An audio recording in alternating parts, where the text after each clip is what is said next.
ലെarn ഫ്രീക്കിൻ്റെ മറ്റൊരു വീഡിയോയിലേക്ക് എല്ലാവർക്കും സ്വാഗതം. ഇന്നത്തെ ക്ലാസ്സിൽ നമ്മൾ നോക്കാൻ പോകുന്നത് വിബ്രിയോ പാർട്ട് 2 ആണ്. അതായത് പെത്തോജൻസിസും ലബോറട്ടറി ഡയഗ്നോസിസ് പിന്നെ അതിൻ്റെ പ്രൊഫൈലാക്സിസും ട്രീറ്റ്മെൻറ്റും ഇങ്ങനത്തെ കാര്യങ്ങളാണ് ഈ ഒരു സെക്ഷനിൽ ഇൻക്ലൂഡ് ചെയ്തിരിക്കുന്നത്. പെത്തോജനസിസിലേക്ക് കടക്കുന്നതിന് മുമ്പ് നിങ്ങൾ അറിഞ്ഞിരിക്കേണ്ട ഇമ്പോർട്ടൻ്റ് ആയിട്ടുള്ള ഒരു കാര്യമാണ് എന്താണ് നോൺ എഗ്ലൂട്ടിനേറ്റിംഗ് വിബ്രിയോ അല്ലെങ്കിൽ നോൺ കോളറ വിബ്രിയോ, അതല്ലാന്നുണ്ടെങ്കിൽ non O1 vibrio cholera. O എന്ന് പറയുന്നത് സൊമാറ്റിക് ആൻറ്റിജൻ ആണ്. അപ്പോൾ നമ്മൾ ക്ലാസിഫിക്കേഷനിൽ പഠിച്ചായിരുന്നു classical and El Tor biotypes എന്ന്. അപ്പോൾ ഈ classical and El Tor biotypes of vibrio കോളറയ്ക്ക് സ്പെസിഫിക് ആണ് സൊമാറ്റിക് ആൻറ്റിജൻ O1 എന്ന് പറയുന്നത്. അപ്പോൾ ഈ O1-ഉം O139-ഉം അല്ലാതെ ഉള്ള ആൻറ്റിജൻ കണ്ടെയ്നിങ് ആയിട്ടുള്ള വിബ്രിയോസിനെ പറയുന്ന പേരാണ് നോൺ എഗ്ലൂട്ടിനേറ്റിംഗ് വിബ്രിയോ അല്ലെങ്കിൽ നോൺ കോളറ വിബ്രിയോസ്, അല്ലാന്നുണ്ടെങ്കിൽ നോൺ O1 വിബ്രിയോ കോളറ എന്ന് പറയുന്നത്. അപ്പോൾ ബാക്കിയുള്ള ഗ്രൂപ്പ് എന്ന് പറയുമ്പോൾ O2 മുതൽ O138 വരെയുള്ള വിബ്രിയോസിനെയാണ് നമ്മൾ നോൺ എഗ്ലൂട്ടിനേറ്റിംഗ് വിബ്രിയോയുടെ ആ ഒരു ഗ്രൂപ്പിൽ ഇൻക്ലൂഡ് ചെയ്തിരിക്കുന്നത്. സോമാറ്റിക് ആൻറ്റിജൻ സ്പെസിഫിക് ആയിട്ടുള്ളത് O1-നും O139-നും മാത്രമാണ്. ഈ O2 മുതൽ O138 വരെയുള്ള നോൺ എഗ്ലൂട്ടിനേറ്റിംഗ് ഗ്രൂപ്പ് ഓഫ് വിബ്രിയോസ് എന്ന് പറയുന്നത് നമ്മൾ O1 ആൻറ്റിസിറം വെച്ച് നോക്കുമ്പോഴത്തേക്കും എഗ്ലൂട്ടിനേഷൻ തരില്ല. അതുകൊണ്ടാണത് നോൺ എഗ്ലൂട്ടിനബിൾ വിബ്രിയോസ് എന്ന് പറയുന്ന പേര് കിട്ടാനും കാരണം. അപ്പോൾ ഇതാണ് നോൺ എഗ്ലൂട്ടിനേറ്റിംഗ് വിബ്രിയോ. അപ്പോൾ ഇത്രയും മനസ്സിലാക്കാൻ മതി. O എന്ന് പറയുന്നത് സൊമാറ്റിക് ആൻറ്റിജൻ ആണ്. ഈ സൊമാറ്റിക് ആൻറ്റിജൻ O1 എന്ന് പറയുന്നത് സ്പെസിഫിക് ആയിട്ടുള്ളത് ഈവൻ ടോർ ബയോടൈപ്പിനും ക്ലാസിക്കൽ ബയോടൈപ്പിനുമാണ്. അപ്പോൾ ഈ O1-ഉം O139-ഉം അല്ലാതെ ബാക്കി ഗ്രൂപ്പ് ഓഫ് ആൻറ്റിജൻ കണ്ടെയ്നിങ് ആയിട്ടുള്ള വിബ്രിയോ ആണ് നമ്മൾ നോൺ എഗ്ലൂട്ടിനേറ്റിംഗ് വിബ്രിയോ അല്ലെങ്കിൽ നോൺ കോളറ വിബ്രിയോ എന്ന് പറയുന്നത്. അതായത് O2 മുതൽ O138 വരെയുള്ള ആ ഒരു ഗ്രൂപ്പ്. അതിന് നോൺ എഗ്ലൂട്ടിനബിൾ വിബ്രിയോസ് എന്ന് പറയുന്ന ആ ഒരു പേര് വരാൻ കാരണം എന്ന് പറയുന്നത് O1 ആൻറ്റിസിറം വെച്ച് നോക്കുമ്പോൾ എഗ്ലൂട്ടിനേഷൻ തരില്ല ഈ O2 മുതൽ O138 വരെയുള്ള ഗ്രൂപ്പ്. അതുകൊണ്ടാണ് ആ പേര് കിട്ടാൻ കാരണം. ഇനി നമുക്ക് പെത്തോജനസിസ് നോക്കാം. അപ്പോൾ എല്ലാവർക്കും അറിയാവുന്നുള്ളൊരു കാര്യമാണ് വിബ്രിയോ കോളറെ കോസ് ചെയ്യുന്ന ഡിസീസാണ് കോളറ എന്ന് പറയുന്നത്. ഈ കോളറ എന്ന് പറയുന്നത് ഒരു അക്യൂട്ട് ഡയേറിയൽ ഡിസീസാണ്. മെയിനായിട്ട് ഇത് മാനിൽ മാത്രമേ ഉണ്ടാവുള്ളൂ. അപ്പം ഹ്യൂമന് എങ്ങനെയാണ് ഇൻഫെക്ഷൻ കിട്ടുന്നതെന്ന് നോക്കാം. മെയിനായിട്ടും എങ്ങനെയായിരിക്കും? കണ്ടാമിനേറ്റഡ് ആയിട്ടുള്ള ഫുഡോ അല്ലെങ്കിൽ ഡ്രിങ്ക്സോ ഒക്കെ കഴിക്കുന്നത് വഴിയാവും. അതുവഴി നേരെ ബാക്ടീരിയ എന്ത് ചെയ്യുന്നു? ഹ്യൂമൻ്റെ ഉള്ളിൽ എൻട്രി ചെയ്യുന്നു. എൻട്രി ചെയ്ത് കഴിഞ്ഞിട്ട് ഇത് നെക്സ്റ്റ് പോകുന്നതെന്ന് പറയുന്നത് സ്റ്റൊമക്കിലേക്കാണ്. അതായത് അവിടുത്തെ ആസിഡ് ബാരിയർ ക്രോസ് ചെയ്യും. ക്രോസ് ചെയ്ത് കഴിഞ്ഞ് നേരെ സ്മോൾ ഇൻറ്റെസ്റ്റൈനിൽ പോയിട്ട് അവിടുത്തെ ആൽക്കലൈൻ മീഡിയത്തിൽ പോയിട്ട് മൾട്ടിപ്ലിക്കേഷൻ നടക്കും. പിന്നെ വിബ്രിയോയുടെ ഒരു ക്യാരക്ടർ എന്ന് പറയുന്നത് അത് ഡീപ്പായിട്ട് ഗട്ടിലേക്ക് പെനിട്രേറ്റ് ചെയ്ത് പോവില്ല. അത് കാരണം ബാക്ടീരിയ എന്ന് പറയുന്ന ഒരു കണ്ടീഷൻ അവിടെ ഡെവലപ്പ് ചെയ്യില്ല. അതിനുശേഷം ഇപ്പോൾ സ്മോൾ ഇൻറ്റെസ്റ്റൈനിൽ എത്തിക്കഴിഞ്ഞു, അവിടുത്തെ ആൽക്കലൈൻ മീഡിയത്തിൽ മൾട്ടിപ്ലൈ ചെയ്തു. നെക്സ്റ്റ് സ്റ്റെപ്പ് എന്ന് പറയുന്നത് വിബ്രിയോ അഡ്ഹിയർ ചെയ്യാണ് ചെയ്യുന്നത്. അതായത് എപ്പിത്തീലിയത്തിൽ അഡ്ഹിയർ ചെയ്യും. അതിന് വിബ്രിയോ ഹെൽപ്പ് ചെയ്യുന്നത് സ്പെഷ്യൽ ആയിട്ടുള്ളൊരു ഫിംബ്രിയയാണ്. അതിന് പറയുന്ന പേരാണ് TCP അല്ലെങ്കിൽ ടോക്സിൻ കോ റെഗുലേറ്റഡ് പൈലസ്. ടോക്സിൻ കോ റെഗുലേറ്റഡ് പൈലസിൻ്റെ ഹെൽപ്പോട് കൂടി ഒരു പ്രാവശ്യം എപ്പിത്തീലിയൽ അറ്റാച്ച്മെൻറ്റ് നടന്നു കഴിഞ്ഞിട്ടുണ്ടെങ്കിൽ നെക്സ്റ്റ് സ്റ്റെപ്പ് എന്ന് പറയുന്നത് വിബ്രിയോ കോളറെ അതിൻ്റെ എൻട്രോടോക്സിൻ പ്രൊഡ്യൂസ് ചെയ്യും. അപ്പോൾ എൻട്രോടോക്സിൻ്റെ മെക്കാനിസം നമ്മൾ ഓൾറെഡി ഡിസ്കസ് ചെയ്ത് കഴിഞ്ഞതാണ്. അപ്പോൾ എൻട്രോടോക്സിൻ പ്രൊഡ്യൂസ് ചെയ്യുന്നതിൻ്റെ റിസൾട്ടായിട്ടായിരിക്കും ഡയേറിയ ഉണ്ടാവുന്നത്. റൈസ് വാട്ടർ സ്റ്റൂൾ അപ്പിയറൻസിൽ ഡയേറിയ ഉണ്ടാവുന്നത്. അപ്പോൾ ഈ എൻട്രോടോക്സിനെയും ഈ ടോക്സിൻ കോ റെഗുലേറ്റഡ് പൈലസിനെയും റെഗുലേറ്റ് ചെയ്യുന്നത് ടോക്സ് ആർ പ്രോട്ടീനാണ്. അപ്പോൾ ഈ എൻട്രോടോക്സിൻ്റെ ആക്ഷൻ കാരണം അവിടെ പേർജിങ് ഡയേറിയ ഉണ്ടാവുന്നു. നമ്മുടെ ബോഡിയിൽ നിന്ന് ഇലക്ട്രോലൈറ്റ്സ് ആയിട്ടുള്ള സോഡിയം ബൈകാർബണേറ്റ് അതൊക്കെ ലോസ് ആവും. ഇങ്ങനെ ഒരു കണ്ടീഷൻ വന്നു കഴിയുമ്പോഴത്തേക്കും ഡീഹൈഡ്രേഷൻ ഉണ്ടാവാം. ഡീഹൈഡ്രേഷൻ ഉണ്ടാവുന്നത് വഴി ഹീമോ കോൺസെൻട്രേഷൻ ഉണ്ടാവാം, എനിയൂറിയ, അതുപോലെ തന്നെ ഹൈപ്പോവോളിമിക് ഷോക്ക് ഒക്കെ ഉണ്ടാവാം. അതുപോലെ മസിൽ ക്രാംസ്, ഹൈപ്പോകലീമിയ ഉണ്ടാവുന്നത് കാരണം മസിൽ ക്രാംസ് ഒക്കെ തന്നെ ഉണ്ടാവാം. പിന്നെ അൺട്രീറ്റഡ് കേസ് ആണെന്നുണ്ടെങ്കിൽ മോർട്ടാലിറ്റി റേറ്റ് എന്ന് പറയുന്നത് റീനൽ ഫെയിലിയർ കാരണമാണ് ഉണ്ടാവുന്നത്. ഏകദേശം ഒരു 60 to 70% മോർട്ടാലിറ്റി റേറ്റ് ആയിരിക്കും ഉണ്ടാവുന്നത്. അടുത്തത് ലബോറട്ടറി ഡയഗ്നോസിസ്. അപ്പോൾ ഇമ്പോർട്ടൻ്റ് ആയിട്ടുള്ള കാര്യം ഏതായിരിക്കും? അതിൽ സ്പെസിമെൻ തന്നെയാണ്. ഏറ്റവും ഇമ്പോർട്ടൻറ്റ് സ്പെസിമെൻ എന്ന് പറയുന്നത് വാട്ടറി സ്റ്റൂ അല്ലെങ്കിൽ റൈസ് വാട്ടർ സ്റ്റൂ. പിന്നുള്ളതാണ് റെക്ടൽ സ്വാബ്. അപ്പോൾ സ്പെസിമെൻ നമ്മൾ ഇതൊക്കെയാണ് പറഞ്ഞത്. അതിനുശേഷം കളക്ഷനും ട്രാൻസ്പോർട്ടേഷനും എങ്ങനെയാണെന്ന് നോക്കാം. അപ്പോൾ സ്പെസിമെൻ എപ്പോഴും ആൻറ്റിബയോട്ടിക്കിൻ്റെ അഡ്മിനിസ്ട്രേഷന് മുമ്പ് വേണം നമ്മൾ കളക്ട് ചെയ്യേണ്ടത്. പിന്നെ ഒരു കാര്യം എന്ന് പറയുന്നത് നമ്മൾ ബെഡ് പാൻസിൽ ഒരിക്കലും സ്പെസിമെൻ കളക്ട് ചെയ്യരുത്. കാരണം എന്ന് പറയുന്നത് അവിടെ കണ്ടാമിനേഷൻ്റെ ചാൻസ് കൂടുതലാണ്. സ്പെസിമെൻ ഒരു പ്രാവശ്യം കളക്ട് ചെയ്ത് കഴിഞ്ഞിട്ടുണ്ടെങ്കിൽ അത് വേഗം തന്നെ ലബോറട്ടറിയിലേക്ക് ട്രാൻസ്പോർട്ട് ചെയ്യാനും നോക്കണം.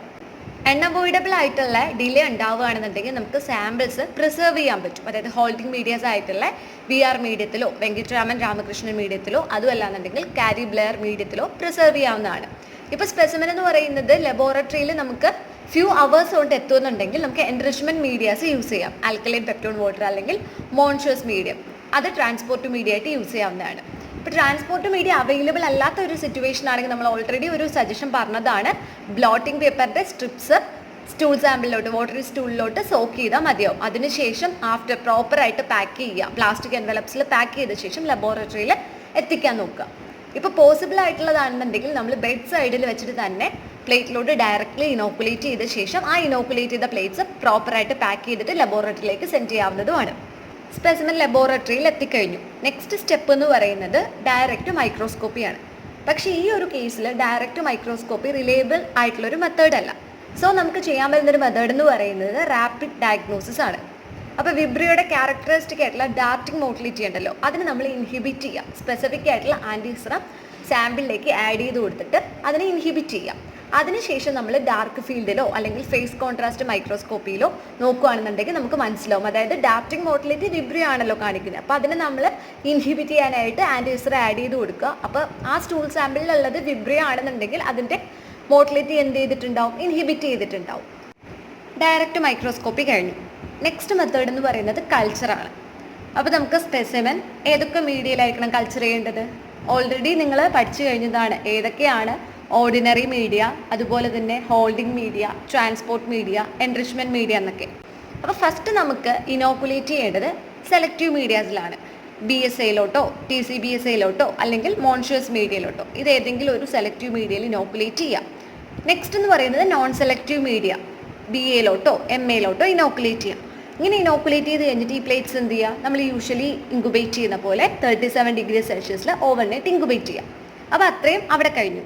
നെക്സ്റ്റ് എന്ന് പറയുന്നത് എൻറിച്ച്മെൻറ്റ് മീഡിയാസ് ആയിട്ടുള്ള ആൽക്കലൈൻ പെപ്റ്റോൺ വാട്ടറിലോ അല്ലെങ്കിൽ മോൺഷ്യസ് ലിക്വിഡ് മീഡിയയിലോട്ടോ ഇനോക്കുലേറ്റ് ചെയ്യാം.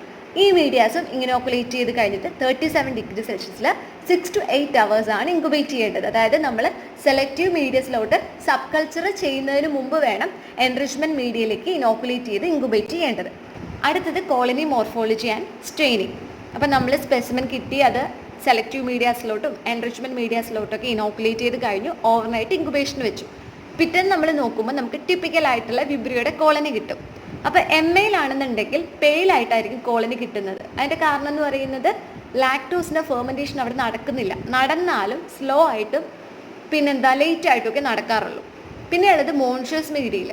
മോൺഷ്യസ് മീഡിയയിലാണെന്നുണ്ടെങ്കിൽ കോളനിയുടെ സെൻറ്റർ നോക്കുകയാണെങ്കിൽ ഒരു ബ്ലാക്ക് കളർ കാണാൻ പറ്റും. അതുപോലെ തന്നെ ആ കോളനിക്ക് ചുറ്റും ഒരു ടേർബിഡ് ഹാലോയും ഉണ്ടായിരിക്കും. TCBSAയിലാണെന്നുണ്ടെങ്കിൽ യെല്ലോ കോളനീസ് ആയിരിക്കും. അതിൻ്റെ കാരണവും നമ്മൾ പറഞ്ഞു കഴിഞ്ഞതാണ്, സൂക്രോസിൻ്റെ ഫെർമെൻറ്റേഷൻ നടക്കുന്നുണ്ട്. അതിനുശേഷം ഈ കോളനി എടുക്കും. ഏതെങ്കിലും ഒരു മീഡിയയിൽ നമ്മൾ ടിപ്പിക്കൽ ഐസൊലേറ്റഡ് കോളനി എടുത്തു കഴിഞ്ഞിട്ട് ഗ്രാം സ്ട്രീം ചെയ്ത് നോക്കുമ്പോൾ നമുക്ക് ഗ്രാം നെഗറ്റീവ് കോമ ഷേപ്ഡ് ബാസിലെ കിട്ടും.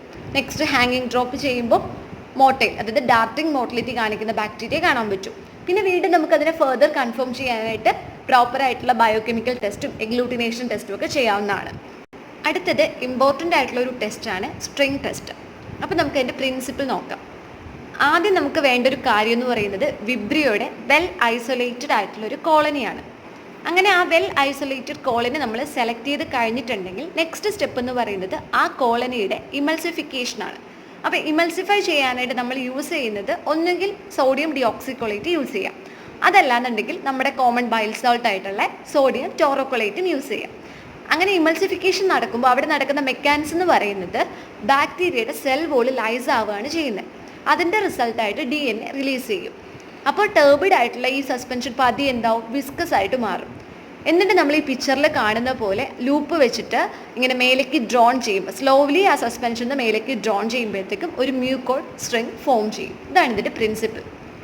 ഇനി എന്തൊക്കെയായിരിക്കും സ്ട്രിങ് ടെസ്റ്റിൻ്റെ യൂസസ്? സ്ട്രിങ് ടെസ്റ്റ് മെയിനായിട്ട് നമ്മൾ ചെയ്യുന്നതെന്ന് പറയുമ്പോഴത്തേക്കും വിബ്രിയോയുടെ സ്പീഷീസിനെ എയറോമോണാസ് എന്നും പിന്നെ പ്ലീസിയോമോണാസ് ഷിഗലോയിഡ്സ് എന്നൊക്കെ സെപ്പറേറ്റ് ചെയ്യാൻ വേണ്ടിയിട്ടാണ്. അതൊന്നാമത്തെ യൂസ്. പിന്നെയുള്ളതെന്ന് പറയുന്നത് വിബ്രിയോ അല്ലാതെയുള്ള സ്പീഷീസിന് വിബ്രിയോ കോളറെ നമുക്ക് ഡിഫറൻഷ്യേറ്റ് ചെയ്യണം. ഇതാണ് മെയിനായിട്ടും സ്ട്രിങ് ടെസ്റ്റ് ചെയ്യുന്നതിൻ്റെ 2 യൂസസ് എന്ന് പറയുന്നത്. പിന്നെയുള്ളതിൻ്റെ പ്രൊസീജിയറാണ്. പ്രൊസീജിയറിന് ഫസ്റ്റ് നമുക്ക് എന്താ വേണ്ടത്, ഒരു ക്ലീൻ ഗ്രീസ് ഫ്രീ ആയിട്ടുള്ള ഗ്ലാസ് സ്ലൈഡ്. നെക്സ്റ്റ് സ്റ്റെപ്പ് എന്ന് പറയുന്നത് അതിലേക്ക് ഒരു ഡ്രോപ്പ് 0.5% സോഡിയം ഡിയോക്സിക്കൊളേറ്റ് അല്ലെങ്കിൽ സോഡിയം ടോറോക്കൊളേറ്റ് ആഡ് ചെയ്ത് കൊടുക്കുക. എന്തിനാ അങ്ങനെ ചെയ്യുന്നത്, നമുക്ക് ആ കോളനി എമൾസിഫൈ ചെയ്യണം. ഓർഗാനിസം ആ ഡിയോക്സിക്കോളേറ്റിലോട്ടോ അല്ലെങ്കിൽ ടോറോക്കോളേറ്റിലോട്ടോ എന്ത് ചെയ്യുക, ഇമൾസിഫൈ ചെയ്യുക. നിങ്ങൾ നേരെ ഈ പ്രിൻസിപ്പിൾ ഈ പ്രൊസീജിയറിലേക്ക് അപ്ലൈ ചെയ്താൽ മതി. അപ്പോൾ ഇമൾസിഫൈ ചെയ്യുമ്പോൾ എന്താ സംഭവിക്കുന്നത്? ആദ്യം ഉണ്ടായിരുന്ന ആ മ്യൂക്കോയിഡിറ്റി പോയിട്ട് പതിയെ എന്ത് സംഭവിക്കുന്നു, അത് വിസ്കസ് ആയിട്ട് മാറും. അങ്ങനെ വിസ്കസ് ആവാൻ വേണ്ടിയിട്ട് നമ്മൾ ആ ലൂപ്പ് കണ്ടിന്യൂസ്, അതായത് 2 to 3 മിനിറ്റ് അതിലേക്ക് ഇങ്ങനെ റബ്ബ് ചെയ്തുകൊണ്ടിരിക്കുക. അങ്ങനെയാണെന്നുണ്ടെങ്കിൽ ആ മ്യൂക്കോയിഡിറ്റി മാറിയിട്ട് വിസ്കസ് ആയിട്ട് മാറുള്ളൂ. അപ്പോൾ ഒരു വിസ്കസ് അപ്പിയറൻസ് വന്നു കഴിയുമ്പോൾ നെക്സ്റ്റ് സ്റ്റെപ്പ് എന്ന് പറയുന്നത് പതിയെ ആ ഇനോക്കുലേറ്റിംഗ് ലൂപ്പ് സസ്പെൻഷനിൽ നിന്ന് മേലേക്ക് ഡ്രോൺ ചെയ്യുക, സ്ലോ ആയിട്ട് ഡ്രോൺ ചെയ്യണം. ആ സമയത്താണ് ക്യാരക്ടറിസ്റ്റിക് ആയിട്ടുള്ള മ്യൂക്കോയിഡ് റിംഗ് അവിടെ ഫോം ചെയ്യുന്നത്. അപ്പോൾ ഇതാണ് സ്ട്രിംഗ് ടെസ്റ്റ്. അടുത്തത് ട്രീറ്റ്മെൻറ്റ്. അപ്പോൾ ട്രീറ്റ്മെൻറ്റിൽ ഇമ്പോർട്ടൻ്റ് ആയിട്ടുള്ള 2 കാര്യം എന്ന് പറയുന്നത്, ഒന്ന് ഓറൽ റീഹൈഡ്രേഷൻ തെറാപ്പി, രണ്ടാമത്തത് ആൻറ്റിബയോട്ടിക്സ്. അപ്പോൾ ഓറൽ റീഹൈഡ്രേഷൻ തെറാപ്പി എന്നതുകൊണ്ട് ഉദ്ദേശിക്കുന്നത് ഡയറിയ വന്നു കഴിയുമ്പോൾ മെയിനായിട്ട് ബോഡിയിൽ നിന്ന് നഷ്ടപ്പെടുന്നത് വാട്ടറും അതുപോലെ തന്നെ ആവശ്യമായിട്ടുള്ള ഇലക്ട്രോലൈറ്റ്സും ഒക്കെയാണ്. അപ്പോൾ അതിനെ തിരിച്ച് റീപ്ലേസ് ചെയ്യണം. അതിനായിട്ട് എന്ത് ചെയ്യുക, റീഹൈഡ്രേറ്റ് ചെയ്യുക എന്നുള്ളതാണ് ഒരു ഓപ്ഷൻ എന്ന് പറയുന്നത്. അപ്പോൾ ഈ റീഹൈഡ്രേഷൻ നടക്കുന്നത് നമുക്ക് ഓറലി റീഹൈഡ്രേഷൻ തെറാപ്പി എടുക്കാവുന്നതാണ്. അപ്പോൾ നഷ്ടപ്പെട്ട ഇലക്ട്രോലൈറ്റ്സും വാട്ടറും ഒക്കെ റീപ്ലേസ് ആവും.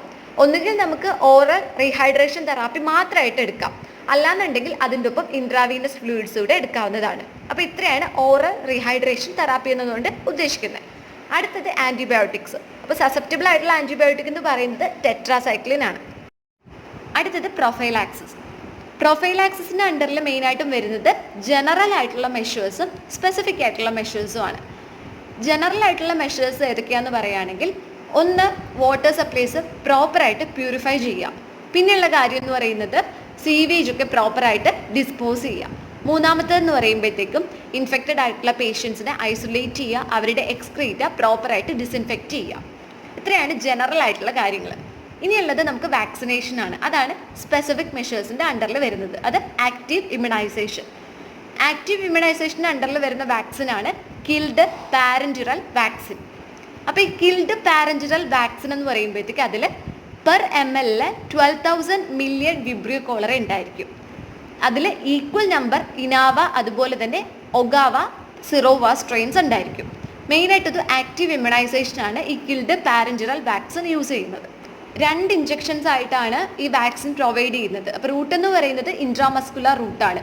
ഒരു 4 വീക്സ് ഇൻ്റർവെല്ലിലായിരിക്കും ഇഞ്ചെക്ഷൻ കൊടുക്കുന്നത്. പക്ഷേ പ്രൊട്ടക്ഷൻ എന്ന് പറയുന്നത് ഏകദേശം ഒരു 3 to 6 മന്ത് വരെ അതിന് ലാസ്റ്റ് ചെയ്യുള്ളൂ. അപ്പോൾ ഇത്രയാണ് വിബ്രിയോ കോളറെ പറ്റിയുള്ള കാര്യങ്ങൾ. ഇനി നെക്സ്റ്റ് ക്ലാസ്സിൽ നമുക്ക് ഡിസ്കസ് ചെയ്യേണ്ടത് ഹാലോഫിലിക് വിബ്രിയോസിനെ പറ്റിയിട്ടാണ്.